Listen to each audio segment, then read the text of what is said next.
Përshëndetje, ku jemi këtu me parashikimin e datës 23 mars të 2025. Nëse mbani mend jashtëmujorin e kaluar në disa problematika të ndryshme, që keni pasur bërë disa biseda për çështje pune të rëndësishme me jashtë, ose keni pasur një pasuri të paluajtshme dhe ose për të bërë një blerje dhe ajo nuk ndodhi, nuk u bë. Ja pra që vim ditën e diel të datës 23 mars, ku do ribisedohet prap kjo çështje, sepse është pikërisht kjo ditë ku dielli formon një kënd me Afroditën në retrograd në dasht, e cila do të ishte një kënd i shkëlqyer nëse Venusi, pra Afrodita nuk do ishte në retrograd. Kjo megjithatë i heq një pjesë të shkëlqimit dhe favorit saj. Megjithatë është një ditë që mund të ndihemi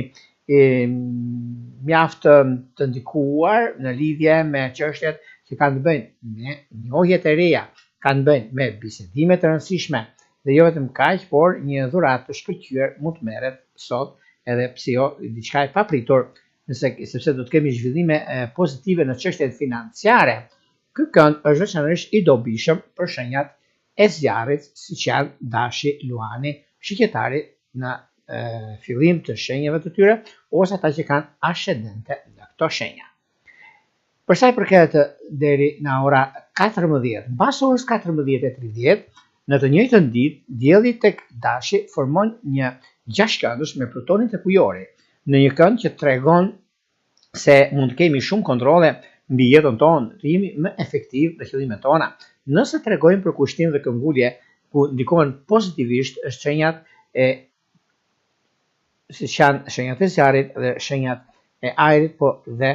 disa ndikime të tjera, siç janë Dashi, Luani, Shqetari, Binjakët, Peshorja dhe Ujori të 10 digjit parë, ose ata që kanë planete në këto shenja. Por juve që keni bisedime, keni për të bërë disa